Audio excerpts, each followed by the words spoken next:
Hello everyone and welcome to instant biology by doctor Neela. मैं फिर से आ गया हूँ आपके बीच में एक बहुत ही इंपॉर्टेंट टॉपिक को डिस्कस करने के लिए।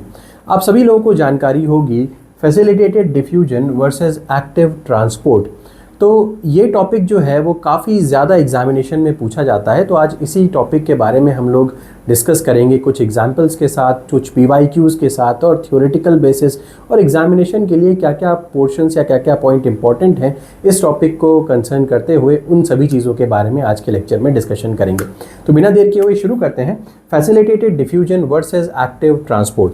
तो यहाँ पे हमारा मेजर एम क्या है? हमारा मेजर एम है अंडरस्टैंडिंग मेम्ब्रेन ट्रांसपोर्ट मैकेनिज्म्स। अब मेम्ब्रेन के ज़रिए ट्रांसपोर्ट करने के लिए या किसी भी चीज़ को अगर आप ट्रांसपोर्ट करना चाहते हैं थ्रू द मेम्ब्रेन, तो कुछ तरीके हैं, स्पेसिफिक तरीके हैं। जैसे कि अगर हम बात करें मोटे मोटे तौर पे, तो पैसिव ट्रांसपोर्ट है और एक्टिव ट्रांसपोर्ट है। अब पैसिव ट्रांसपोर्ट के अंदर आ जाता है नॉर्मल डिफ्यूजन आ जाता है, इसके अलावा फैसिलिटेटेड डिफ्यूजन आ जाता है, ऑस्मोसिस वगैरह आ जाता है, और वहीं दूसरा तरफ होता है एक्टिव ट्रांसपोर्ट। तो इन्हीं के बारे में आज हमें डिस्कस करना है। तो सबसे पहली बात, जैसा मैंने आपसे बताया जस्ट अ मोमेंट, सबसे पहली चीज़ जो मैंने आपसे यहाँ पे डिस्कस करी वो मैंने ये कहा कि यहाँ पे हमें अंडरस्टैंड करना है, समझना है मैकेनिज्म, मेम्ब्रेन ट्रांसपोर्ट मैकेनिज्म्स। तो ये जानना है exploring how cells control the movement of molecules across their protective barriers through sophisticated transport mechanism.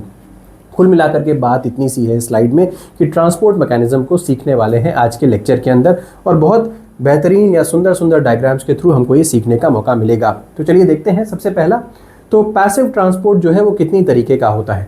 तो बिफोर स्टार्टिंग पैसिव ट्रांसपोर्ट आपको एक चीज़ ज़रूर पता होनी चाहिए कि पैसिव ट्रांसपोर्ट में कोई भी एनर्जी इनपुट नहीं लगता, विदाउट एनर्जी इनपुट। तो सबसे पहला पॉइंट, जो सबसे पहली चीज़ आपको पता होनी चाहिए, यहाँ पे कोई भी एनर्जी इनपुट नहीं लग रहा होता, there is no energy input. दूसरी बात करते हैं कि ये कितने टाइप का होता है, यानी कि जो पैसिव ट्रांसपोर्ट है हमारा, ये कितनी तरीके का होता है। तो पैसिव ट्रांसपोर्ट 3 तरीके का है। एक है सिंपल डिफ्यूजन, दूसरा है ऑस्मोसिस, और तीसरा है फैसिलिटेटेड डिफ्यूजन। सिंपल डिफ्यूजन का मतलब क्या होता है? अगर प्लाज्मा मेम्ब्रेन के थ्रू डायरेक्टली कोई चीज़ जो है आर पार हो जाती है या क्रॉस कर जाती है, इसको बोलते हैं सिंपल डिफ्यूजन। अब ज़्यादातर केसेस में सिंपल डिफ्यूजन जो है वो गैसेस शो करती हैं, या फिर ऐसे मॉलिक्यूल्स जो बहुत छोटे साइज़ में होते हैं, नॉन पोलर इन नेचर होते हैं, वो मॉलिक्यूल्स जो हैं वो सिंपल डिफ्यूजन शो करते हैं। ऑस्मोसिस में क्या होता है? ऑस्मोसिस में सॉल्वेंट का मूवमेंट होता है, यानी कि वाटर के अंदर अगर कोई चीज़ डिसॉल्व है तो वाटर का मूवमेंट होगा। कहाँ से कहाँ पे? वाटर का मूवमेंट वाटर के हाई कंसंट्रेशन से वाटर के लो कंसंट्रेशन की तरफ होता है। ठीक है, तो ये हो गया ऑस्मोसिस। अगर हम बात कर रहे हैं फैसिलिटेटेड डिफ्यूजन की, जो हमारा मेन टॉपिक है आज में, तो फैसिलिटेटेड डिफ्यूजन में क्या होता है वो अभी हम देखेंगे। फैसिलिटेटेड डिफ्यूजन में यहाँ पे स्पेसिफिक प्रोटीन्स का इस्तेमाल किया जाता है किसी भी कंपोनेंट को या किसी भी मॉलिक्यूल को क्रॉस करवाने के लिए मेम्ब्रेन से। अगेन, क्योंकि ये पैसिव ट्रांसपोर्ट के अंडर में आता है, इसीलिए यहाँ पे कोई भी एनर्जी का इनपुट नहीं लगता या ATP की रिक्वायरमेंट नहीं होती। यहाँ पे आप डायग्रामेटिक रिप्रेजेंटेशन में देख पा रहे होंगे कि एक सेल मेम्ब्रेन नज़र आ रही है, और यहाँ पे तमाम इंटीग्रल प्रोटीन्स दिखाई दे रहे हैं। इंटीग्रल प्रोटीन्स हैं, ये कुछ चैनल प्रोटीन्स हैं, है ना। तो ये जो प्रोटीन्स हैं ये इन्वॉल्व होंगे आगे चल करके। अभी आप देखेंगे कि किस तरीके से ये फैसिलिटेटेड ट्रांसपोर्ट में अपना इंपॉर्टेंट रोल प्ले करते हैं। इसको अभी थोड़ी देर में हम लोग देखने वाले हैं। तो ये हो गया पैसिव ट्रांसपोर्ट के बारे में, इतनी बात आपको ज़रूर पता होनी चाहिए। नेक्स्ट तरफ चलते हैं, और ये है एक्टिव ट्रांसपोर्ट के बारे में डिस्कशन। अगर कोई पूछे एक्टिव ट्रांसपोर्ट का मतलब क्या होता है, तो यहाँ पे मूवमेंट जो होगा मॉलिक्यूल्स का वो एनर्जी स्पेंड करके ही हम करवा सकते हैं। तो यहाँ पे मूवमेंट जो होगा वो अगेंस्ट कंसंट्रेशन ग्रेडियंट होगा, रिक्वायरिंग एनर्जी, यहाँ पे एनर्जी का रिक्वायरमेंट होगा। अब एक बात समझिए, जनरली एग्जामिनेशन में स्टूडेंट्स ये जो पॉइंट है इसको ध्यान नहीं दे पाते। तो एक पॉइंट है अलोंग कंसंट्रेशन ग्रेडियंट, जो यहाँ पे मेंशन्ड है अलोंग कंसंट्रेशन ग्रेडियंट, और ये पॉइंट है against concentration gradient. Along concentration gradient का मतलब क्या हो गया? अलोंग कंसंट्रेशन ग्रेडियंट का मतलब हो गया हायर कंसंट्रेशन से लोअर कंसंट्रेशन की तरफ मूव करना। ठीक है, फिर से समझेंगे। अलोंग कंसंट्रेशन ग्रेडियंट का मतलब हो गया हायर कंसंट्रेशन से लोअर कंसंट्रेशन की तरफ मूव करना। जैसे कि अगर कोई मॉलिक्यूल इस सेल मेम्ब्रेन के एक साइड में बहुत ज़्यादा अमाउंट में है, तो दूसरे साइड में और कम अमाउंट में है तो higher concentration of the molecule से लोअर कंसेंट्रेशन की तरफ वो मूव करने लग जाएगा। ये कैसे देखने को मिलता है? ये आपको पैसिव ट्रांसपोर्ट में देखने को मिलता है। और क्योंकि ये अलोंग कंसेंट्रेशन ग्रेडियंट है, कंसेंट्रेशन ग्रेडियंट के अनुसार हो रहा है, हायर से लोअर की तरफ हो रहा है, इसीलिए यहाँ पे कोई एनर्जी हमें नहीं खर्चा होती नज़र आती। यहीं पे अगर उल्टी तरफ बात करें तो यहाँ पे अगर कोई मॉलिक्यूल है किसी तरफ, सपोज करिए कि यहाँ पे हायर कंसेंट्रेशन ऑफ मॉलिक्यूल है और यहाँ पे लोअर कंसेंट्रेशन ऑफ मॉलिक्यूल है, फिर भी लो से हाई की तरफ यहाँ पे मूवमेंट होगा, यानी कि मूवमेंट उल्टी दिशा में होगा, लोअर कंसेंट्रेशन से हायर कंसेंट्रेशन की तरफ होगा। अब ऑब्वियसली अगर यहाँ पे कंसेंट्रेशन के अगेंस्ट मूवमेंट हो रहा है, लो कंसेंट्रेशन से हाई कंसेंट्रेशन की तरफ हो रहा है, तो आपको कहीं ना कहीं एनर्जी का खर्चा करना पड़ेगा। अब जैसे कि आपके घरों में जो वाटर आता है, अगर आप पानी खींचना चाहते हैं तो आपको पंप लगाना पड़ता है। इसी तरीके से लो कंसेंट्रेशन से हाई कंसेंट्रेशन में अगर मॉलिक्यूल को ट्रांसफ़र करवाओगे तो आपको पंप की ज़रूरत पड़ती है। और पंप कैसे चलता है? एनर्जी से चलता है। तो यहाँ पे वही चीज़ बताई जा रही है, अगेंस्ट कंसेंट्रेशन ग्रेडियंट अगर आप लेके जा रहे हो तो यहाँ पे एनर्जी की रिक्वायरमेंट होगी। दो तरीके का एक्टिव ट्रांसपोर्ट देखने को मिलता है। कौन कौन सी दो तरीके का? पहला एक्टिव ट्रांसपोर्ट है, पहला टाइप का एक्टिव ट्रांसपोर्ट है primary active transport, primary active transport, और दूसरा है सेकेंडरी एक्टिव ट्रांसपोर्ट। अब ये दोनों क्या क्या होते हैं इनके बारे में अभी आगे देखने को मिलेगा। तो ये स्लाइड समझ में आ गई होगी, उम्मीद है एकदम क्लियर हो गया होगा।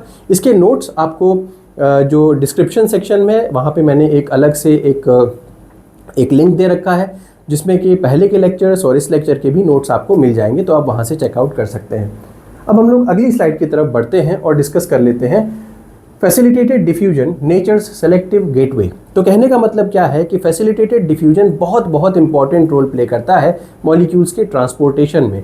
इसका एक सबसे बड़ा एग्जाम्पल जो है वो ग्लूट है। ग्लूट बात करेंगे, ग्लूट क्या करता है और इसका रोल क्या है। तो सबसे पहले देखते हैं, facilitated diffusion represents an elegant compromise between selectivity and efficiency.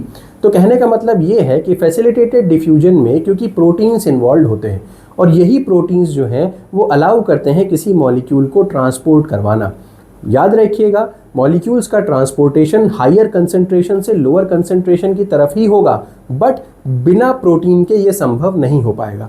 ऐसा क्यों होता है? क्योंकि यहाँ पे कुछ बड़े बड़े मॉलिक्यूल्स होते हैं जो डायरेक्टली प्लाज्मा मेम्ब्रेन को क्रॉस नहीं कर सकते, और बड़े मॉलिक्यूल्स के होने की वजह से हमें यहाँ पे कुछ प्रोटीन्स की ज़रूरत पड़ती है, और ये प्रोटीन्स जो हैं वो चैनल्स या एक तरीके के ट्रांसपोर्ट प्रोटीन्स की तरीके से बिहेव करते हैं, जो कि चीज़ों को हमारे ट्रांसपोर्ट कर देते हैं।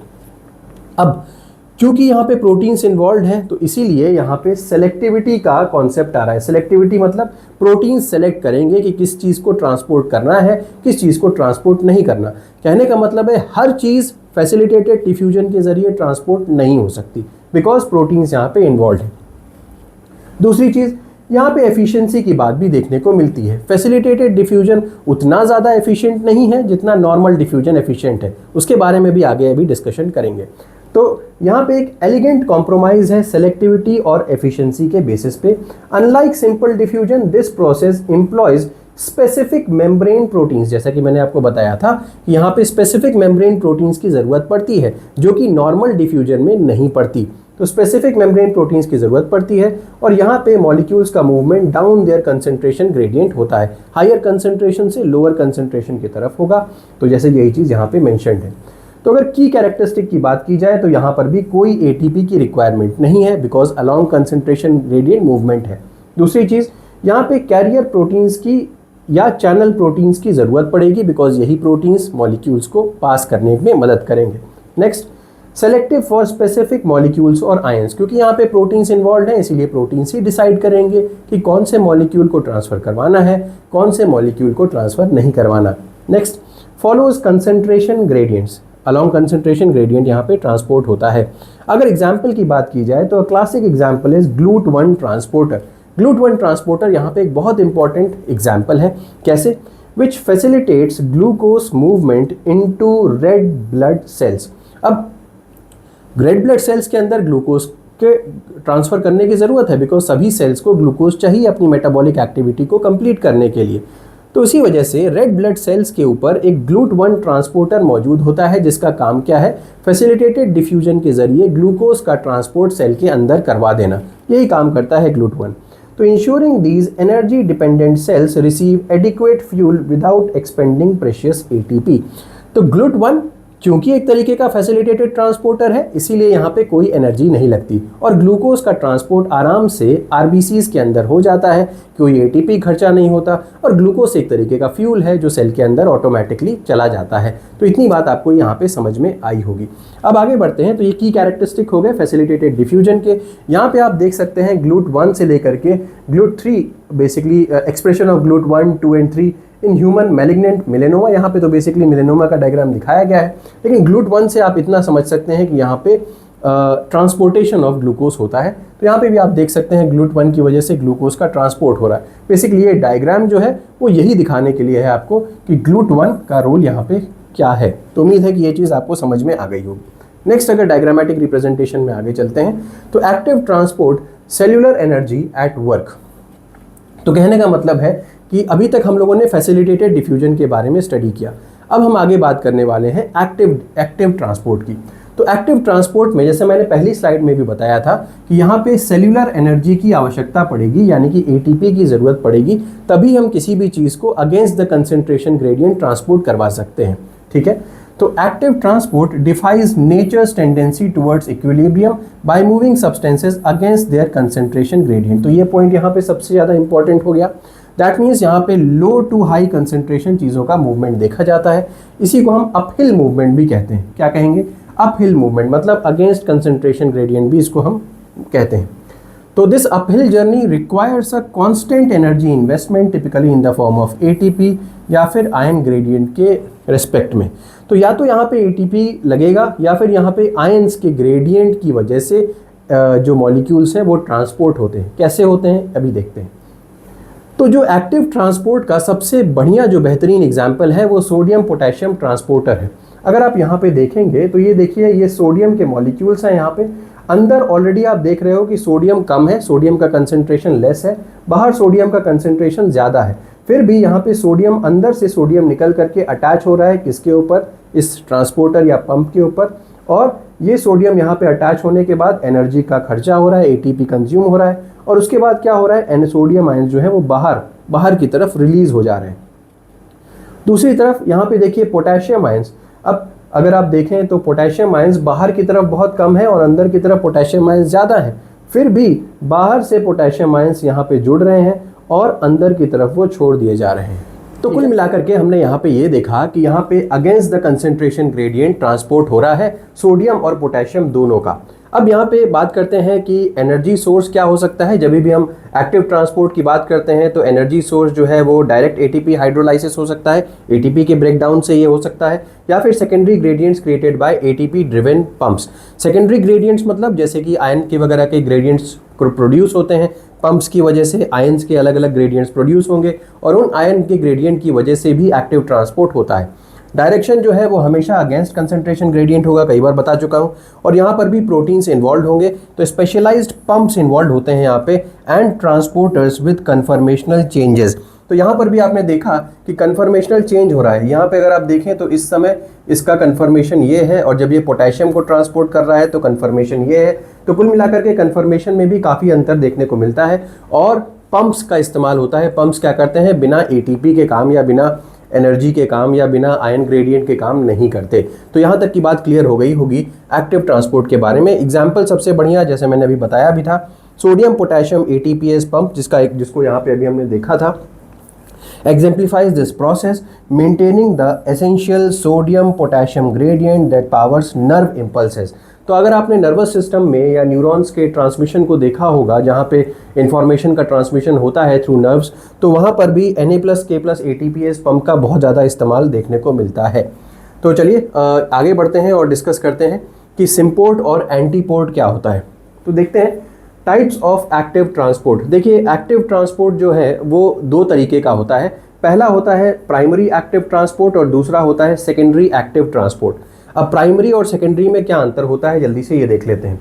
प्राइमरी एक्टिव ट्रांसपोर्ट में direct utilisation of ATP to drive transport against gradients. तो यहाँ पे डायरेक्ट यूटिलाइजेशन होता है एटीपी का, एटीपी ब्रेक डाउन होता है एडीपी प्लस पीआई में, और इस एनर्जी की मदद से ट्रांसपोर्टेशन होता है अगेंस्ट द कंसंट्रेशन ग्रेडियंट। ये कहानी हो गई आपकी प्राइमरी एक्टिव ट्रांसपोर्ट की। एग्जाम्पल के तौर पे अगर हम देखें तो sodium potassium ATPase, H plus ATPase, Ca2 plus ATPase, ये सारे के सारे एटीपीएज हैं क्योंकि यहाँ पे एटीपी का एनर्जी का इस्तेमाल किया जा रहा है ताकि ट्रांसपोर्टेशन हो सके।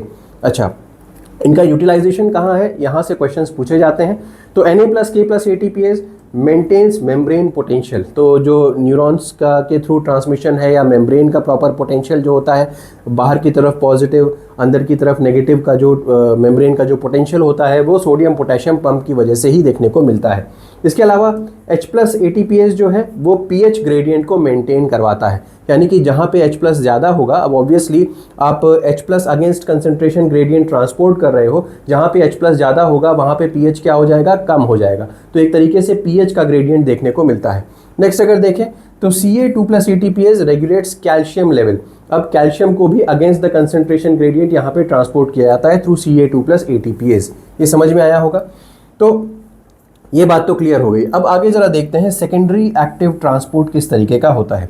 Use existing gradients established by primary transport. अब प्राइमरी ट्रांसपोर्ट के जरिए जो ग्रेडियंट मेंटेन किया गया, अब चाहे सोडियम का ग्रेडियंट हो, पोटेशियम का ग्रेडियंट हो, या हाइड्रोजन H प्लस आयंस का ग्रेडियंट हो, या फिर कैल्शियम का ग्रेडियंट हो, ये जो ऑलरेडी मेंटेन ग्रेडियंट है इसकी मदद से यूजिंग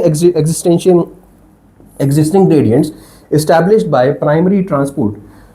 जैसे कि अगर हम सेकेंडरी एक्टिव ट्रांसपोर्ट की बात करें तो ये दो तरीके से होता है, एक होता है सिम्पोर्ट और दूसरा होता है एंटीपोर्ट। सिम्पोर्ट के एग्जाम्पल की बात करें, सिम्पोर्ट के एग्जाम्पल में प्राइमरी एक्टिव ट्रांसपोर्ट के जरिए सोडियम पोटेशियम पंप काम कर रहा था, जिसमें सोडियम को हम लोग सेल के बाहर फेंक रहे थे। अब सोडियम बाहर बहुत ज़्यादा जब इकट्ठा हो जाता है तो सोडियम वापस आने की कोशिश करता है अपने कंसंट्रेशन ग्रेडियंट के अनुसार, अलोंग द कंसंट्रेशन ग्रेडियंट वापस आने की कोशिश करता है। अगर सोडियम वापस आने की कोशिश कर रहा है तो अपने साथ साथ वो ग्लूकोज को भी लेकर के आ जाता है। तो जिस डायरेक्शन में सोडियम आ रहा है दैट मीन्स सेल के अंदर की तरफ आ रहा है, तो साथ ही साथ वो ग्लूकोज को भी कई बार सेल के अंदर की तरफ लेता आता है। ग्लूकोज को वैसे फैसिलिटेटेड ट्रांसपोर्ट से वो ट्रांसपोर्ट होता है, ग्लूट से हम बात कर चुके हैं इसके बारे में, लेकिन वो इस तरीके से सिम्पोर्ट के जरिए भी ट्रांसपोर्ट होता है।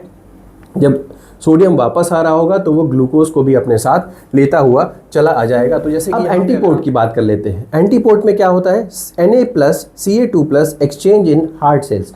तो ज़्यादातर केसेस में ये हार्ट सेल्स के अंदर देखने को मिलता है। जैसे कि मैंने बताया कि एक्टिव ट्रांसपोर्ट में जब प्राइमरी ट्रांसपोर्ट हम पढ़ रहे थे तो सोडियम पोटेशियम पंप काम कर रहा था, जिसकी वजह से सोडियम बाहर की तरफ पंप हो जाता है, सोडियम का कंसंट्रेशन सेल के बाहर बहुत ज़्यादा हो जाता है और सोडियम वापस आना चाहता है। अब जब सोडियम वापस आ रहा है तो अगर ग्लूकोज के केस में बात करें तो ग्लूकोज सेम डायरेक्शन में अंदर की तरफ आ रहा था, उसको बोलते हैं सिम्पोर्ट। लेकिन एंटीपोर्ट में क्या होता है, जब सोडियम अंदर आ रहा होता है तो कैल्शियम को ऑपोजिट डायरेक्शन में बाहर की तरफ भेज दिया जाता है। ये ज़्यादातर केसेस में हार्ट सेल्स में देखा जाता है। तो जैसे यहाँ पे डायरेक्शन देखें तो सोडियम अंदर की तरफ आ रहा है और कैल्शियम बाहर की तरफ भेज दिया गया, इसको बोलते हैं एंटी। एंटी मतलब उल्टा और सिम मतलब सेम। तो सेम डायरेक्शन में ट्रांसपोर्ट तो सिम्पोर्ट, उल्टी दिशा में ट्रांसपोर्ट या ऑपोजिट डायरेक्शन में ट्रांसपोर्ट तो एंटीपोर्ट बोलते हैं।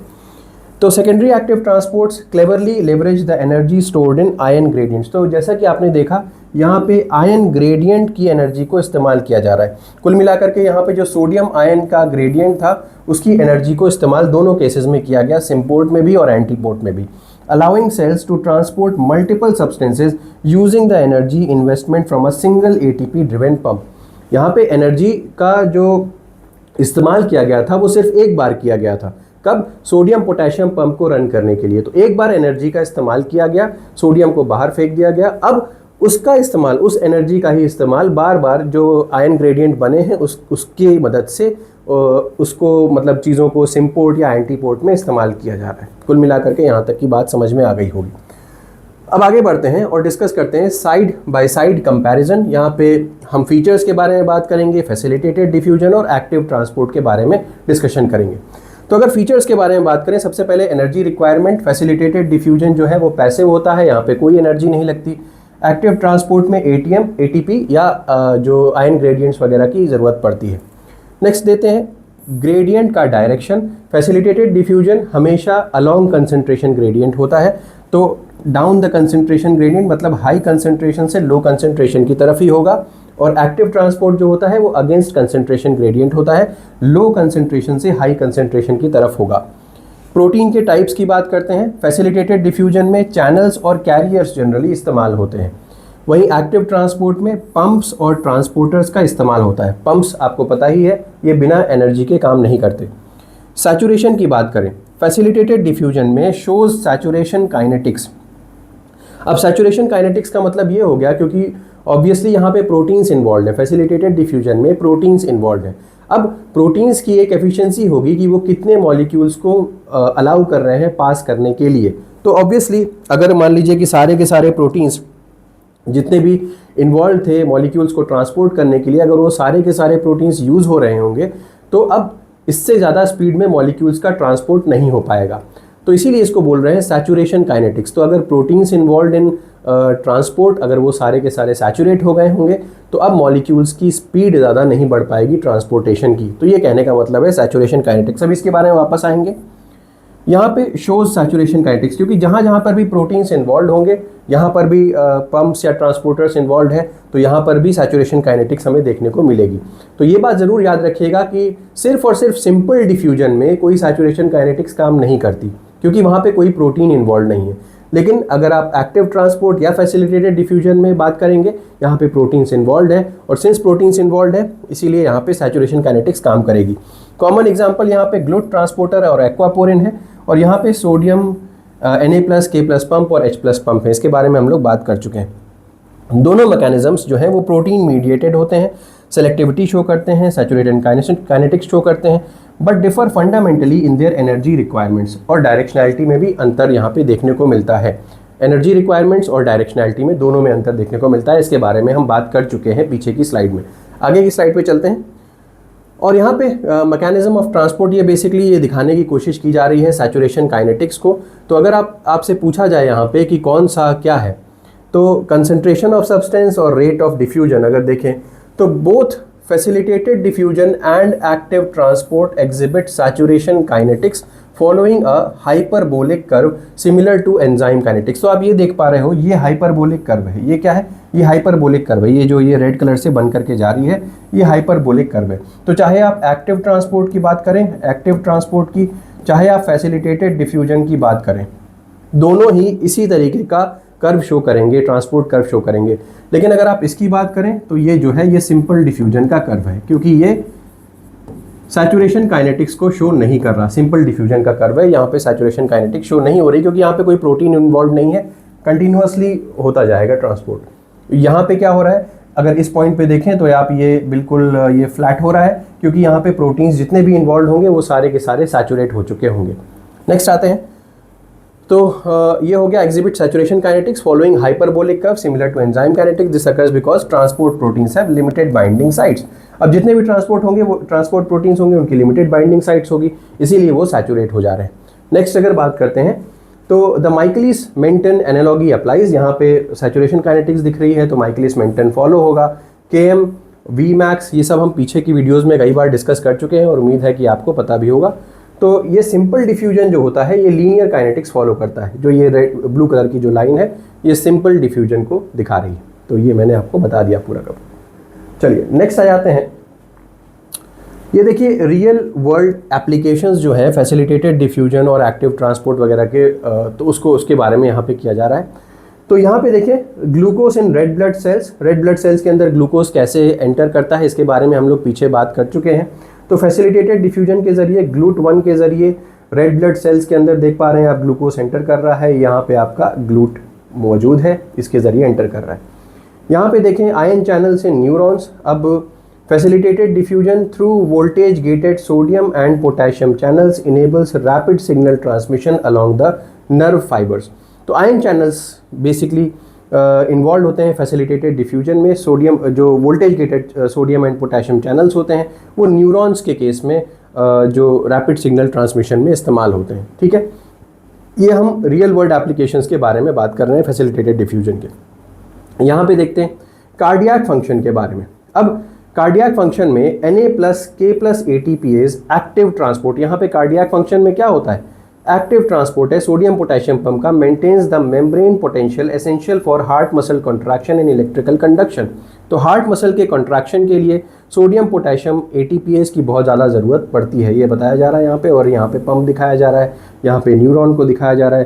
तो न्यूरॉन्स में फैसिलिटेटेड डिफ्यूजन भी काम करता है और एक्टिव ट्रांसपोर्ट भी काम करता है, दोनों ही काम करते हैं, इसके बारे में बताया गया है।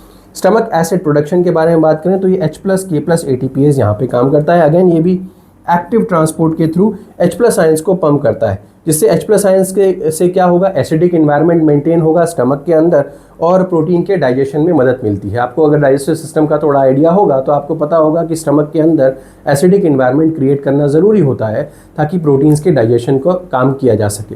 तो ये काम H+K+ATPase के जरिए किया जाता है। एक्टिव ट्रांसपोर्ट, ये एक्टिव ट्रांसपोर्ट, ये फैसिलिटेटेड डिफ्यूजन और ये GLUT1 हो गया। तो उम्मीद है कि ये क्लियर हो गया होगा। आगे बढ़ते हैं और प्रैक्टिस क्वेश्चंस के बारे में थोड़ा सा देख लेते हैं। देखिए ये क्वेश्चन आया हुआ है CSIR नेट का 2016 में, which one of the following exhibit saturation kinetics. कौन सा सैचुरेशन काइनेटिक्स शो करता है, simple diffusion saturation kinetics show करता है क्या, नहीं करता। फैसिलिटेटेड डिफ्यूजन क्या ये शो करता है, फैसिलिटेटेड डिफ्यूजन बिल्कुल शो करता है। ऑस्मोसिस एक तरीके का सिंपल डिफ्यूजन का फॉर्म है।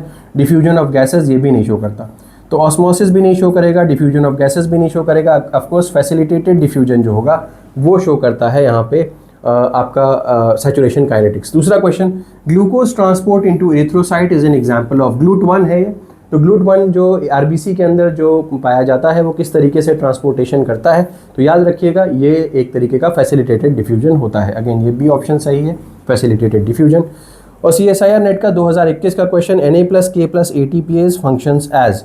ये Na+K+ATPase जो होता है किस तरीके का फंक्शन शो करता है, क्या ये सिम्पोर्ट है, क्या ये एंटीपोर्ट है, क्या ये यूनिपोर्ट है, क्या ये चैनल है। तो अगर आप यहाँ पे देखें, अगर ये क्वेश्चन देखें तो Na+K+ATPase जो होता है उसमें Na+ एक डायरेक्शन में और K+ एक डायरेक्शन में जा रहा होता है, तो इसको आप एंटीपोर्ट की तरीके से कह सकते हैं, एंटीपोर्ट। लेकिन यहाँ पे ATP हाइड्रोलाइसिस है, तो इसलिए मैंने यहाँ पे लिखा हुआ है एंटीपोर्ट विद ATP हाइड्रोलाइसिस।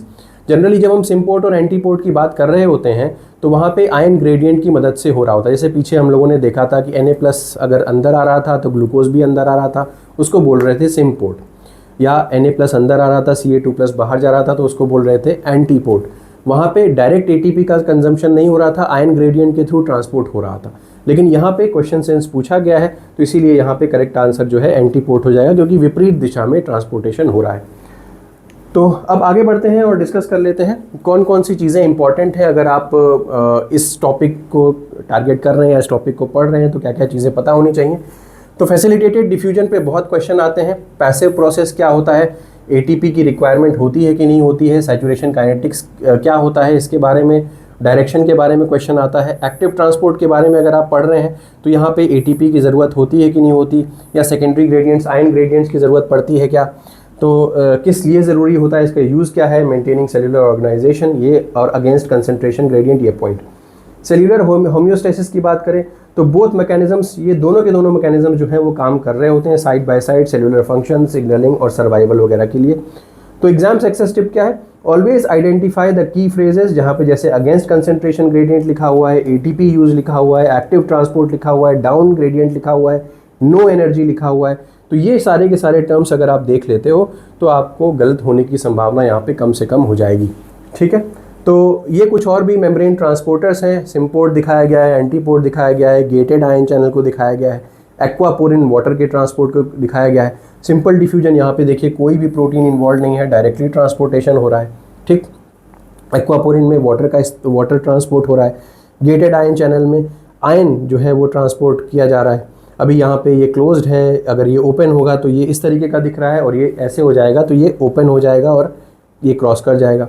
सिम्पोर्टर एक ही डायरेक्शन में, जैसे Na+ और ग्लूकोज हो गया। एंटीपोर्टर Na+ और Ca2+, एग्जाम्पल, ये अलग अलग डायग्रामेटिक रिप्रेजेंटेशन दिया हुआ है। तो इसी के साथ साथ हमारा ये टॉपिक खत्म होता है, फैसिलिटेटेड डिफ्यूजन और एक्टिव ट्रांसपोर्ट। उम्मीद है कि ये वीडियो समझ में आया होगा। अगर वीडियो पसंद आया हो तो इसे ज़रूर लाइक करिएगा, चैनल को सब्सक्राइब करना ना भूलिएगा, बेल आइकन को ज़रूर प्रेस करिएगा और अपने फ्रेंड्स के साथ ज़रूर शेयर करिएगा। Thank you so much, have a good day.